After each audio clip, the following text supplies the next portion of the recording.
अस्सलाम वालेकुम स्टूडेंट्स। आज का हमारा टॉपिक है गेट सी एच फंक्शन और get c h e function को हम कैसे कॉल करते हैं, कैसे राइट करते हैं, यानी कि उसका सिंटैक्स क्या है। तो सबसे पहले देखते हैं कि उसका सिंटैक्स क्या है। किसी भी वेरिएबल के इक्वल गेट सी एच या get c h e function को सिंपली राइट कर दिया जाता है। वेरिएबल को सबसे पहले तो हम क्या करेंगे, उसको डिक्लेयर करेंगे। डिक्लेरेशन के बाद हम उसको वैल्यू पास करवाएंगे या गेट सी एच फंक्शन के इक्वल लिखेंगे। इसका काम क्या होगा, गेट सी एच या get c h e function जो होता है, इसका काम है जिस तरह हमने स्कैन एफ किया था, तो स्कैन एफ के ज़रिए हम किसी भी वेरिएबल की वैल्यू को यूज़र से फैच कर रहे थे। तो इसी तरह गेट सी एच या get c h e function में क्या होगा, यूज़र से वैल्यू फैच होगी। अब गेट सी एच फंक्शन में सिर्फ और सिर्फ एक करैक्टर, एक लेटर, एक डिजिट या एक कोई स्पेशल करैक्टर हम ऐड कर सकते हैं।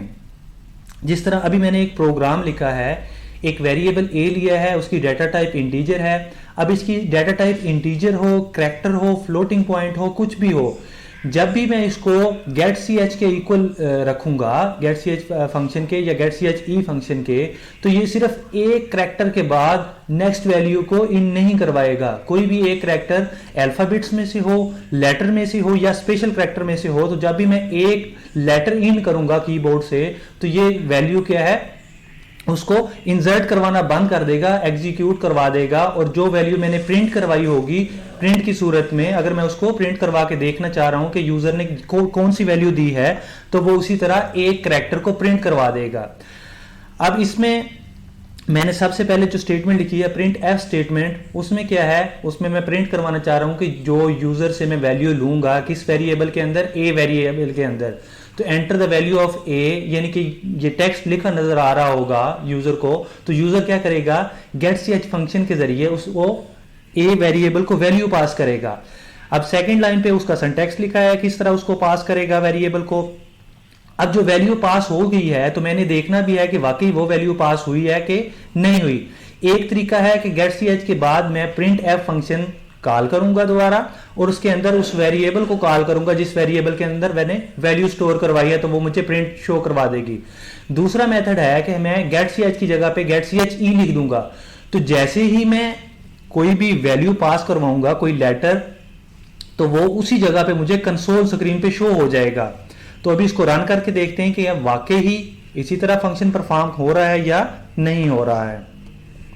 तो अब मैं ए को कोई वैल्यू असाइन करूंगा, तो मैंने कोई वैल्यू असाइन की, उसने मेरी जो वैल्यू थी उसको डेसिमल पॉइंट की सूरत में सेव करवा के प्रिंट करवा दिया है। तो अभी हम देखना चाह रहे हैं कि मैंने जो वैल्यू थी वो कौन सी वैल्यू दी थी, तो उसकी जगह पे हम क्या करेंगे, get c h e function use करेंगे।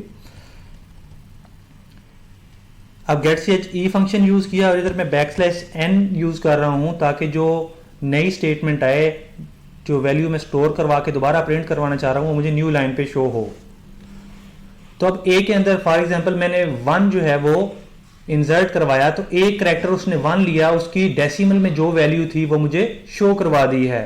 अगर मैं इसकी वैल्यू जो है किसी और टाइप में लेना चाह रहा हूं, तो मैं क्या करूंगा, उसको डाटा टाइप चेंज की, उसकी कौन सी, करैक्टर टाइप डाटा ली।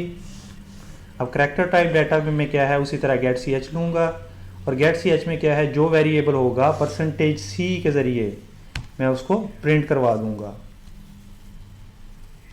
अब उसमें ए के अंदर मैंने एक ए करैक्टर लिया और उसी ने मुझे एक ही करैक्टर फौरी तौर पे शो करवा दिया। तो आज के इस लेक्चर में हमने सीखा कि गेट सी एच और गेट सी एच फंक्शन के जरिए हम किसी वेरिएबल को वैल्यू कैसे पास करते हैं। नेक्स्ट लेक्चर में नए टॉपिक के साथ मुलाकात होगी। अल्लाह हाफिज।